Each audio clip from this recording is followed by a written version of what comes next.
Milionário frio e obsessivo, obriga a órfã de 20 anos a viver em sua cobertura após a morte dos seus pais. A chuva caía como lâminas sobre o asfalto da Avenida Boa Viagem naquela madrugada de junho. Marina Carvalho estava no banco de trás do Corsa vermelho de seus pais, voltando de uma festa de formatura. Ela ainda ria de alguma piada que o pai tinha feito segundos antes, quando tudo desmoronou. O semáforo piscava amarelo. O motorista de um Audi Q7 blindado, distraído ao telefone, acelerou sem ver o cruzamento. O impacto foi brutal, violento, definitivo. O som do metal se rasgando misturou-se aos gritos de Marina, ao barulho de vidros explodindo e ao silêncio abrupto que seguiu. O carro girou 3 vezes antes de capotar contra um poste. Marina estava consciente, mas presa. Suas pernas estavam presas entre os bancos amassados. Ela podia ver o sangue escorrendo do rosto da mãe, imóvel no banco da frente. O pai gemia baixinho, tentando alcançá-la com a mão, mas não conseguia se mover. Do Audi saiu um homem alto, de terno cinza manchado de chuva. Rafael Novaes tinha o rosto marcado por uma cicatriz fina na sobrancelha esquerda. Seus olhos cinzentos pareciam avaliar a cena, com a frieza de quem resolve problemas complexos diariamente. Ele se aproximou do carro destruído e, por um instante, hesitou. Havia cheiro de combustível no ar. O tanque estava vazando. Marina gritava, chamava pelos pais, implorava por ajuda. Rafael olhou para o relógio, depois para as chamas começando a lamber a parte dianteira do veículo. Ele sabia que não havia tempo. Fazer a escolha certa, naquele momento, significava condenar alguém. Ele escolheu Marina. Se você está gostando dessa história envolvente, se inscreva agora no canal e ative o sininho para não perder nenhum capítulo dos próximos romances que vão fazer seu coração acelerar. Sua inscrição nos motiva a trazer cada vez mais histórias emocionantes como esta. Arrancou a porta traseira com força bruta, cortando as mãos no processo. Puxou a jovem para fora, enquanto ela debatia, arranhava, mordia. "Fique quieta", ele ordenou com uma voz grave que cortou o desespero dela como um golpe. Ele a arrastou para longe, segurando-a contra o próprio peito enquanto ela lutava. 5 segundos depois, o carro explodiu. A onda de calor os atingiu pelas costas. Marina desmaiou no momento exato em que viu as chamas consumirem tudo o que restava de sua família. Rafael a segurou antes que ela caísse no chão molhado. Pela primeira vez em anos, sentiu algo que não era cálculo. Peso. O peso de uma decisão irreversível. Ele a carregou até o próprio carro, colocou-a no banco traseiro e ligou para seu advogado antes de ligar para a emergência. "Houve um acidente. Cuide de tudo." Foi tudo o que disse. Quando a ambulância chegou, ele já havia desaparecido na noite, deixando apenas um cartão de visita com a paramédica. Rafael Novaes, CEO da Novaes Incorporações. No verso, uma única linha manuscrita. "Todas as despesas por minha conta." Marina acordou 3 dias depois em um quarto particular do Hospital Português, sem memória clara do que tinha acontecido, mas com uma dor no peito que parecia arrancar-lhe o ar dos pulmões. Ela estava sozinha. Nenhum parente. Nenhum amigo próximo que pudesse assumir responsabilidade legal por ela. A assistente social explicou, com voz suave mas firme, que seus pais não tinham seguro de vida. A casa onde moravam estava hipotecada. Havia dívidas crescentes que Marina sequer conhecia. Ela ouviu tudo como se estivesse submersa, as palavras chegando distorcidas, sem sentido real. Foi então que ele apareceu. Rafael Novaes entrou no quarto com a presença de alguém acostumado a dominar qualquer espaço. Vestia um terno preto impecável e trazia consigo o cheiro de perfume caro e algo indefinível. Poder, talvez controle. Ele não se desculpou. Não ofereceu consolo vazio. Apenas colocou uma pasta de documentos sobre a mesa ao lado da cama. "Você não tem para onde ir. Eu posso resolver isso", ele disse com uma calma perturbadora. Marina olhou para ele com olhos vazios, ainda sob efeito de sedativos. "Quem é você?" ela sussurrou. "O homem que te tirou do carro", ele respondeu sem rodeios, sem emoção aparente. Rafael explicou tudo com a precisão de um contrato empresarial. Ele pagaria o hospital, o enterro, os custos legais. Resgataria a casa da execução hipotecária, mas Marina não poderia morar lá. O lugar estava marcado demais pelo passado. A proposta era simples, pelo menos na superfície.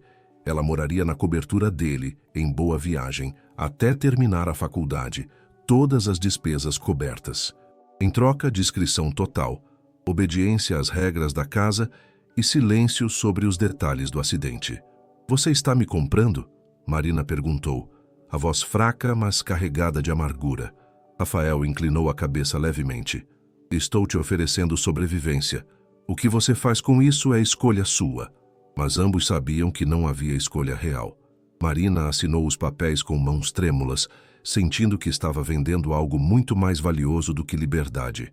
Estava vendendo o direito de odiar sem consequências. 2 semanas depois, Marina cruzou a porta da cobertura pela primeira vez. O apartamento ocupava os 2 últimos andares de um edifício na orla, com vista panorâmica para o mar de Boa Viagem. Tudo era branco, cinza, minimalista.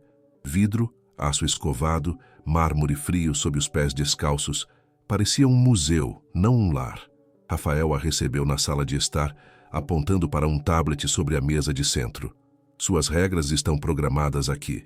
Leia com atenção." Marina pegou o dispositivo e viu a lista. Horários de entrada e saída, locais permitidos, contatos autorizados, protocolo de visitas, nenhuma sem aviso prévio. Uso de câmeras de segurança em todas as áreas comuns. Ela sentiu o estômago revirar. "Isso é uma prisão", ela murmurou. Rafael cruzou os braços, encostando-se na parede de vidro. "Isso é proteção. Você vai entender com o tempo." O tom dele não deixava espaço para debate. Era uma sentença, não uma conversa. Nos primeiros dias, Marina mal saía do quarto. Era um espaço amplo, decorado com tons suaves de bege e azul, com uma cama king size e uma varanda privativa que dava para o oceano. Deveria ser relaxante, acolhedor, mas ela se sentia sufocada, vigiada, aprisionada em luxo que não pediu. Cada noite acordava aos gritos, revivendo o acidente, vendo os rostos dos pais nas chamas, ouvindo o barulho da explosão ecoando em sua mente. Rafael sempre aparecia. Ele nunca batia na porta. Simplesmente entrava, se sentava na beira da cama e esperava que ela parasse de tremer. Não oferecia abraços, não dizia que ficaria tudo bem. Apenas ficava ali, sólido, presente, como uma âncora pesada demais para ser movida. E isso, de alguma forma, era pior do que solidão. Porque Marina começava a depender daquela presença. E odiava a si mesma por isso. A faculdade retomou em agosto. Marina voltou às aulas de arquitetura na UFPE como um fantasma.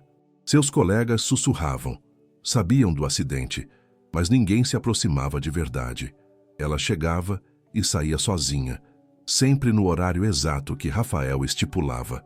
Um motorista a buscava todos os dias. Um homem de meia idade, educado, mas claramente treinado para vigiar cada movimento dela. Marina recebeu um celular novo no primeiro dia. Criptografado, rastreado, impossível de desligar a localização sem senha de administrador. Quando tentou desativar o GPS na primeira semana, seu cartão de crédito foi bloqueado instantaneamente. Ela teve que ligar para Rafael, humilhada, pedindo desbloqueio. "Eu avisei", foi tudo o que ele disse antes de desligar. Ela aprendeu rápido. Não havia espaço para rebeldia, apenas adaptação forçada. As semanas seguintes foram uma sequência de pequenas humilhações disfarçadas de cuidado. Rafael controlava tudo, o que ela comprava, onde ia, com quem falava. Ele nunca gritava, nunca ameaçava abertamente. Simplesmente cortava recursos, bloqueava acessos, criava obstáculos invisíveis que a lembravam constantemente de quem tinha o poder. Marina se sentia como uma boneca em uma vitrine de luxo, protegida, polida, mas completamente sem voz própria. Um dia, durante o intervalo na faculdade, um colega chamado Lucas sentou-se ao lado dela na cantina. Ele era simpático, espontâneo, falava sobre os projetos da turma com entusiasmo genuíno. Marina sorriu pela primeira vez em semanas. Foi um momento breve, quase insignificante, mas naquela noite, ao chegar na cobertura, Rafael a esperava na sala com o tablet na mão. Na tela, Fotos dela e Lucas conversando. Imagens capturadas por câmeras de segurança do campus que ela nem sabia que existiam.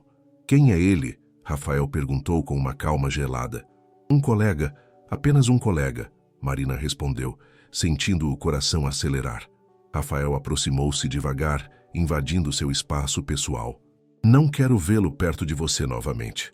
Não foi um pedido, foi uma ordem. Marina sentiu raiva subindo pela garganta. Você não pode controlar com quem eu falo. Posso, e vou, ele disse, virando-se e saindo da sala sem olhar para trás. No dia seguinte, Lucas foi transferido para outra turma.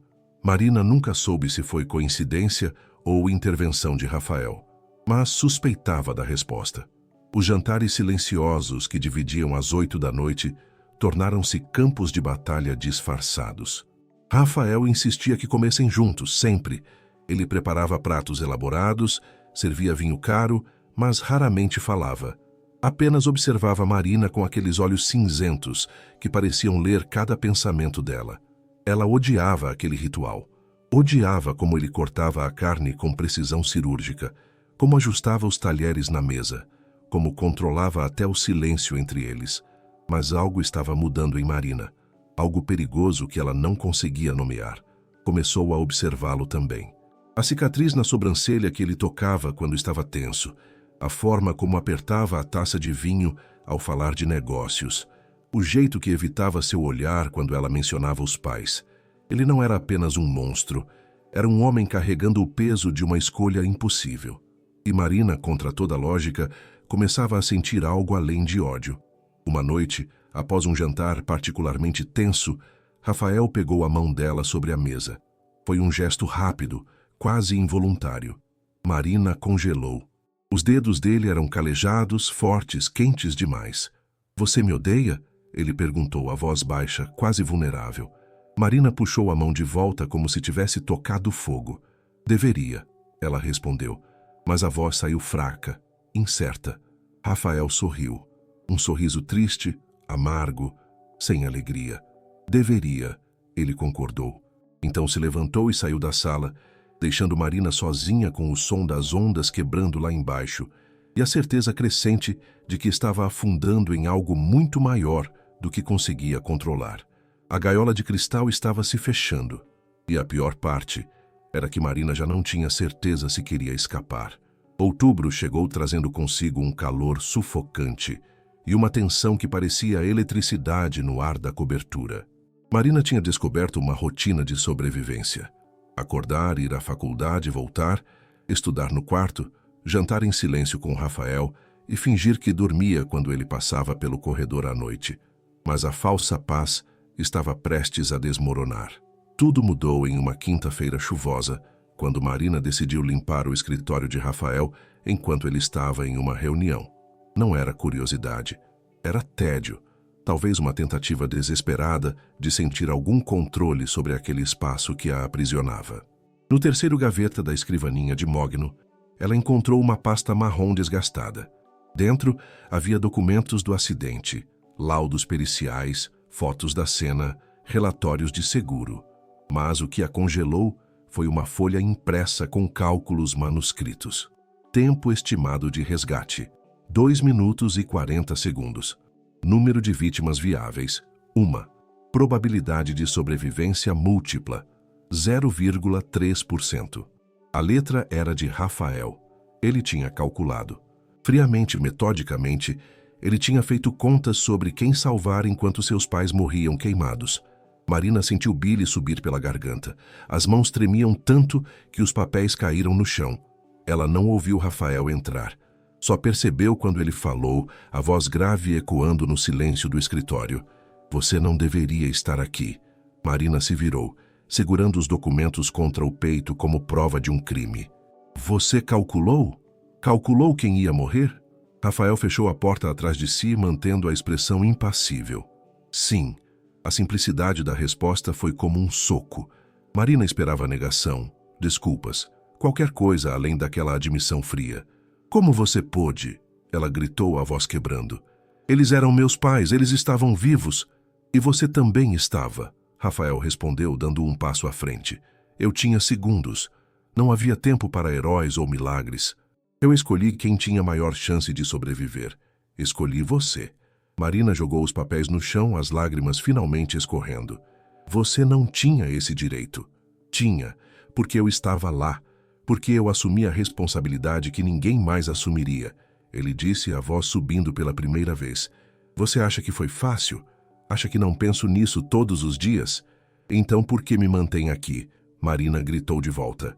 Porque me controla, me vigia, me trata como propriedade. Rafael parou a poucos centímetros dela, os olhos cinzentos queimando com algo que ela não conseguia decifrar. Porque eu te salvei, e agora você é minha responsabilidade. Eu não pedi para ser salva. Marina empurrou o peito dele com força, mas ele não se moveu. Mas foi, e agora tem que viver com isso. Assim como eu, Rafael segurou os pulsos dela não com brutalidade, mas com firmeza suficiente para impedi-la de bater nele novamente. Eu faria a mesma escolha 1000 vezes, Marina, porque naquele momento você importava mais do que qualquer outra coisa. O silêncio que seguiu foi denso, sufocante. Marina sentiu algo quebrando dentro dela. Não era ódio, era pior, era compreensão. A consciência terrível de que Rafael estava preso àquela noite tanto quanto ela. Ele a soltou devagar, dando um passo para trás. Se quiser ir embora, eu não vou impedir. A porta está aberta, ele disse, a voz voltando ao tom controlado de sempre. Mas nós dois sabemos que você não tem para onde ir. Marina olhou para a porta, depois de volta para Rafael. Ele estava certo. E isso doía mais do que qualquer verdade que ela já tinha enfrentado. Ela saiu do escritório sem dizer mais nada, trancou-se no quarto e chorou até não ter mais lágrimas. Naquela noite, Rafael não apareceu quando ela acordou gritando. E pela primeira vez Marina sentiu falta dele. A gaiola estava apertando, e ela começava a perceber que talvez nunca tivesse realmente querido escapar. Os dias seguintes à descoberta dos documentos foram marcados por um silêncio diferente. Não era mais o silêncio tenso de antes, mas algo mais profundo, quase cúmplice. Marina e Rafael circulavam pela cobertura como dois planetas presos na órbita um do outro, incapazes de se aproximar ou se afastar completamente. Ela parou de evitá-lo durante os jantares. Ele parou de fingir que não a observava constantemente. Havia uma verdade nua e crua entre eles agora. Ambos eram prisioneiros daquela noite chuvosa de junho. Em novembro, Rafael precisou viajar para São Paulo por uma semana. Antes de partir, ele entrou no quarto de Marina sem avisar, como sempre fazia, e colocou um envelope sobre a cama. Caso precise de alguma coisa, ele disse, sem olhar diretamente para ela. Marina abriu o envelope depois que ele saiu. Dentro, havia um cartão de crédito adicional sem limite e um bilhete manuscrito. Não desative a localização. Ela riu amargamente. Mesmo ausente, ele controlava. Mas pela primeira vez, não sentiu raiva. Sentiu algo parecido com preocupação. E isso a assustou mais do que qualquer ordem dele. Na segunda noite sozinha, Marina saiu pela primeira vez sem autorização. Foi até a praia de Boa Viagem, sentou na areia ainda quente e olhou para o mar escuro se movendo sob a lua crescente. Havia liberdade ali, pelo menos temporária. Ela poderia pegar um ônibus, sumir, recomeçar em outra cidade. Mas enquanto pensava nisso, o celular vibrou. Uma mensagem de Rafael. Volte para casa. Apenas isso. Nenhuma ameaça, nenhuma ordem explícita. Mas Marina se levantou. Sacudiu a areia das roupas e voltou, porque casa, de alguma forma distorcida, era onde ele estava. Quando Rafael retornou de São Paulo, algo tinha mudado nele também. Ele parecia mais cansado, os ombros ligeiramente caídos, a cicatriz na sobrancelha mais evidente sob a luz fria da sala. Marina o observou entrar, largando a mala de viagem no corredor com menos cuidado do que o usual. Se você está gostando dessa história envolvente, se inscreva agora no canal e ative o sininho para não perder nenhum capítulo dos próximos romances que vão fazer seu coração acelerar. Sua inscrição nos motiva a trazer cada vez mais histórias emocionantes como esta. Como foi? Ela perguntou, surpreendendo a si mesma. Rafael parou, claramente não esperando pela pergunta. Cansativo. Negociações complicadas. Quer jantar? Marina ofereceu. e viu algo parecido com surpresa cruzar o rosto dele. Você não precisa, ele disse, mas o tom era diferente, quase hesitante. Eu sei, mas estou oferecendo. Eles jantaram em um silêncio menos hostil. Marina percebeu que Rafael comia devagar, como se saboreasse não a comida, mas a companhia.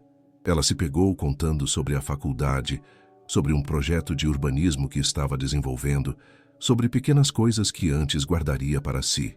E Rafael ouvia. Realmente ouvia, com aquela atenção intensa que fazia Marina sentir que era a única pessoa no mundo naquele momento. Por que faz isso? Ela perguntou de repente, interrompendo o próprio relato. Fazer o quê? Me manter aqui. Não é só responsabilidade, é outra coisa. Rafael colocou o garfo na mesa com cuidado calculado.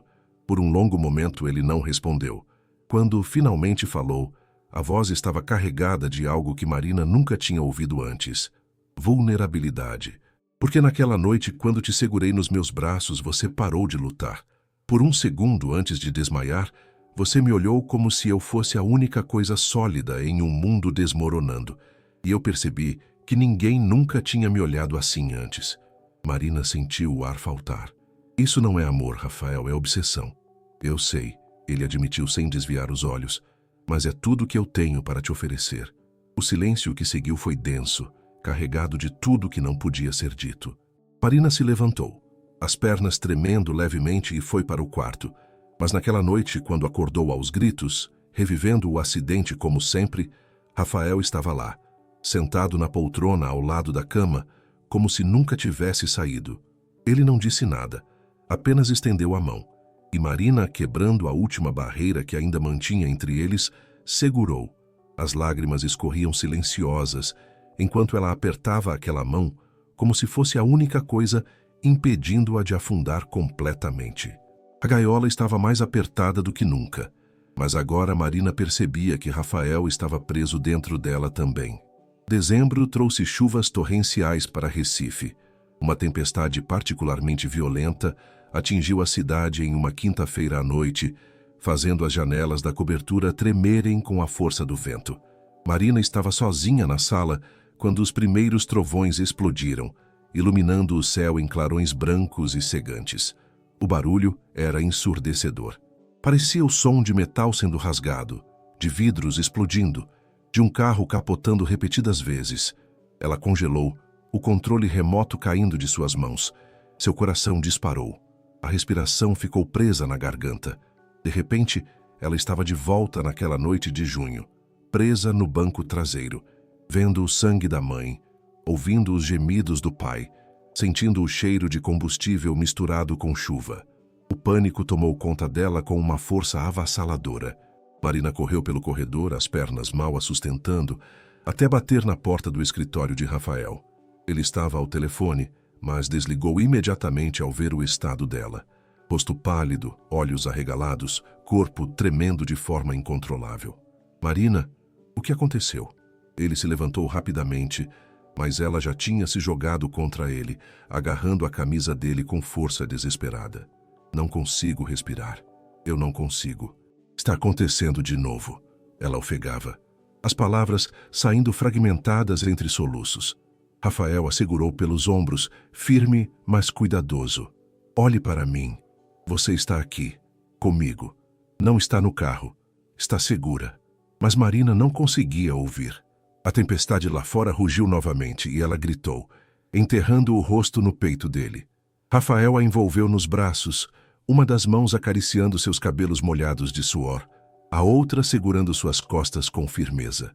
Ele a carregou até o sofá de couro do escritório, sentando-se com ela ainda agarrada a ele, como se fosse a única coisa sólida em um mundo desmoronando. Respire comigo, devagar, ele murmurou contra o topo da cabeça dela, a voz surpreendentemente suave. Inspire, expire, eu estou aqui. Levou quase meia hora até Marina parar de tremer. Quando finalmente conseguiu levantar o rosto, encontrou os olhos cinzentos de Rafael tão próximos que podia ver pequenas fissuras douradas neles. Havia algo ali que ela nunca tinha visto antes. Medo. Ele estava com medo. Por ela. Por que você me salvou? Ela sussurrou, a voz rouca. De verdade. Por que eu? Rafael tocou o rosto dela com a ponta dos dedos, um gesto hesitante, quase reverente. Porque, quando te vi naquele carro pela primeira vez em anos, eu senti algo além de vazio. Senti que se eu não te tirasse dali, uma parte de mim morreria junto. Isso é egoísmo, Marina disse, mas não havia acusação na voz, apenas constatação cansada. Eu sei, mas é a verdade. Marina fechou os olhos, sentindo as lágrimas escorrerem novamente. Então fez algo que nunca imaginou fazer. Inclinou-se para a frente e beijou Rafael. Não foi suave. Foi desesperado, carregado de dor, raiva, gratidão e algo muito mais perigoso que nenhum dos dois queria nomear. Rafael ficou imóvel por um segundo, claramente chocado, antes de retribuir com uma intensidade que roubou o ar dela. As mãos dele seguraram seu rosto como se ela fosse algo precioso e frágil ao mesmo tempo. Quando se separaram, ambos estavam ofegantes. Marina encostou a testa na dele, os olhos ainda fechados. Eu te odeio, ela murmurou.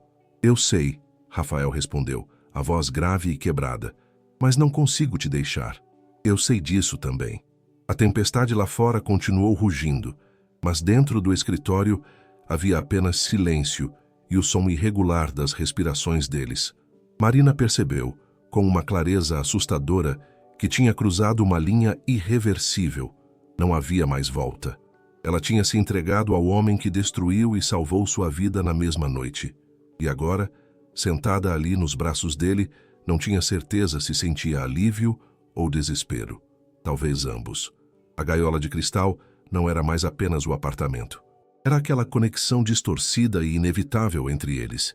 E Marina finalmente aceitou que talvez nunca quisesse escapar. Janeiro chegou trazendo o sol escaldante e uma mudança sutil na dinâmica entre Marina e Rafael. Depois daquela noite de tempestade, algo fundamental tinha se alterado. Eles não falavam sobre o beijo, mas ele pairava no ar como uma confissão não dita. Rafael se tornou menos controlador, ou talvez apenas mais cuidadoso em disfarçar. Marina, por sua vez, parou de lutar contra a corrente que a puxava para ele. Era mais fácil assim, mais seguro, de certa forma distorcida, mas a paz frágil foi quebrada quando uma advogada apareceu na cobertura em uma manhã de sábado. Doutora Camila Rocha trazia documentos sobre a herança dos pais de Marina. Depois de meses de burocracia, a casa tinha sido vendida, as dívidas quitadas. Sobrou dinheiro suficiente para Marina alugar um apartamento próprio, terminar a faculdade com folga e recomeçar a vida. Ela tinha escolha agora. Escolha real. Rafael estava na sala quando a advogada saiu. Ele observou Marina segurar o envelope com mãos trêmulas, claramente processando o peso daquilo. Você está livre, ele disse, a voz neutra, mas os olhos revelando algo diferente. Marina olhou para ele, depois para o envelope, depois de volta para Rafael. Livre? Ela repetiu como se a palavra fosse estranha em sua boca. Pode alugar um lugar. Sair daqui. Viver sua vida sem mim, controlando cada movimento. Rafael cruzou os braços, mas a postura defensiva entregava a atenção. É o que você sempre quis, não é? Marina caminhou até a janela, olhando para o mar de Boa Viagem lá embaixo. As ondas quebravam contra a areia em um ritmo constante, previsível. Ela tinha sonhado com esse momento durante meses. Liberdade, independência. A chance de reconstruir quem ela era antes daquela noite de junho. Mas agora que a porta estava realmente aberta, ela hesitava. Porque sair significava deixar Rafael. E deixar Rafael significava enfrentar a solidão novamente. Significava noites acordadas sozinha, sem ninguém para segurar sua mão durante os pesadelos. Sem aquela presença sólida que a ancorava quando tudo parecia desmoronar. E se eu não quiser ir? Ela perguntou, ainda de costas para ele.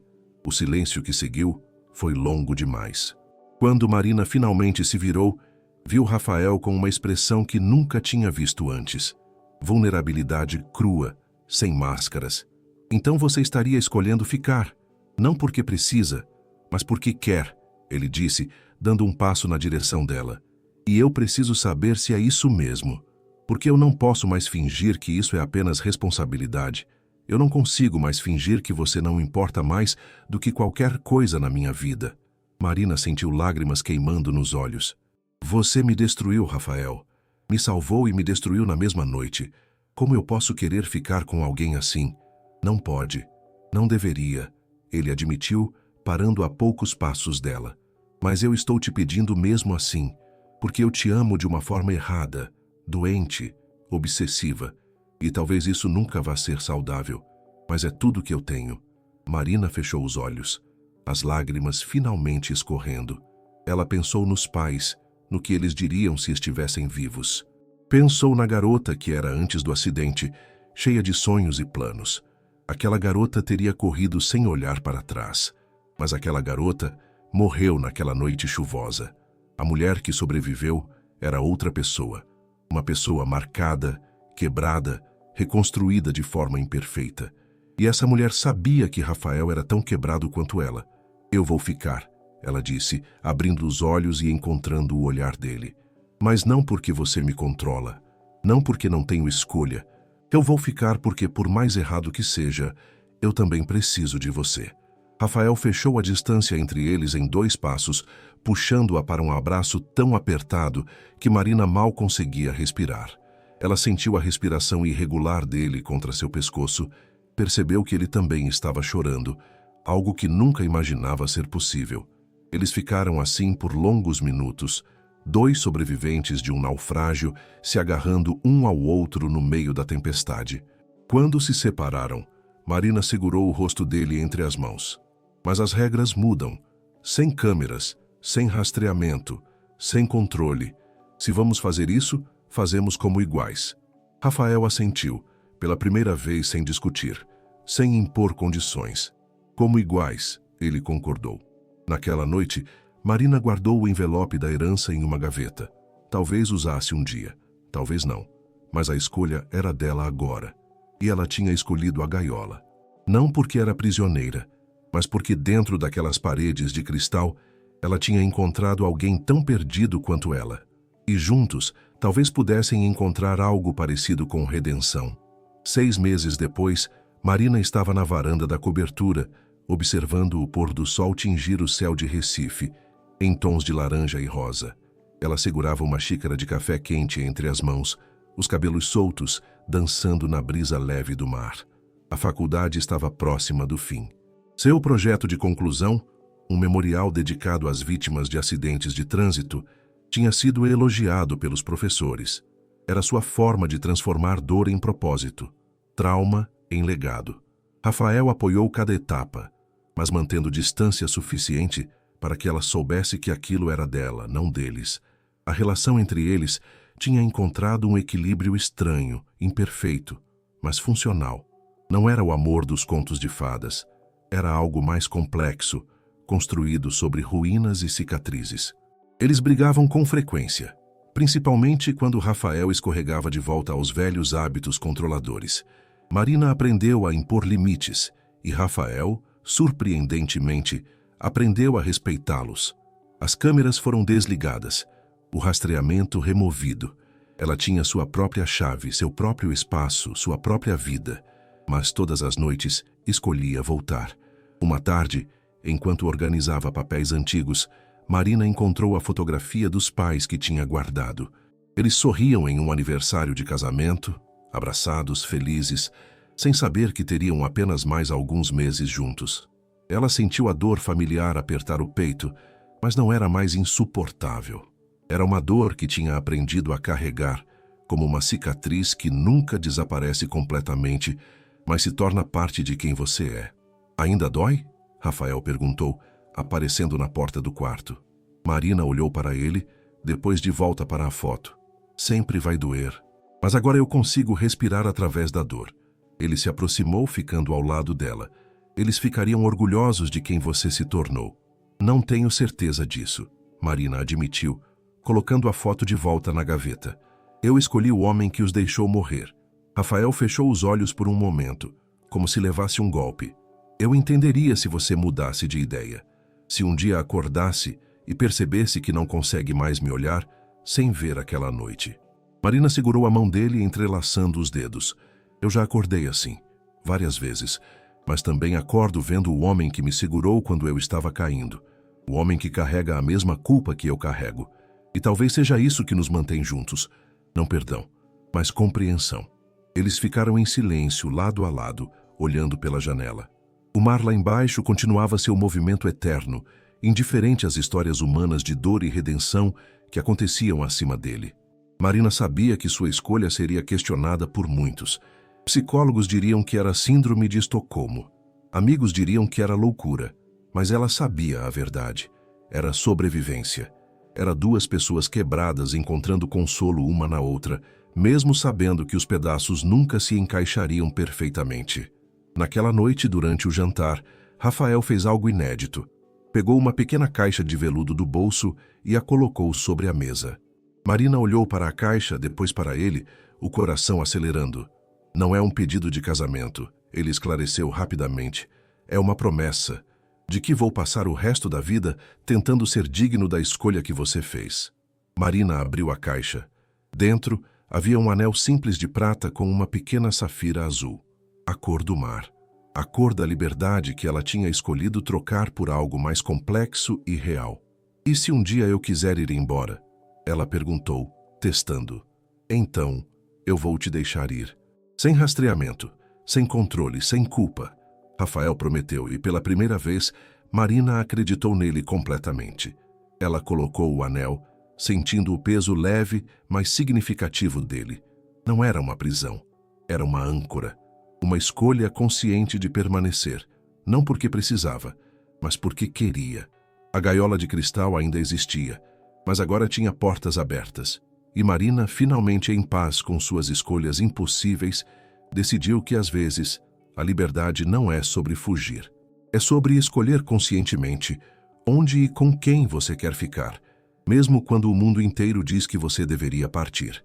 Ela tinha perdido tudo naquela noite chuvosa de junho, mas também tinha encontrado algo que nunca imaginou possível, uma forma distorcida de amor que nascia não da perfeição, mas da aceitação mútua de duas almas igualmente quebradas. E talvez, no final, isso fosse suficiente.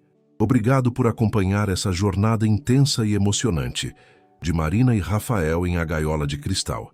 Espero que essa história tenha tocado seu coração e feito você refletir sobre os limites do amor, da culpa e da redenção.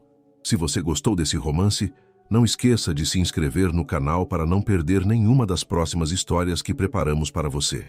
Deixe seu like para que esse conteúdo chegue a mais pessoas que amam romances profundos e envolventes. E nos comentários conte o que você achou dessa história. Você acha que Marina fez a escolha certa ao ficar com Rafael? Qual foi a parte que mais mexeu com você?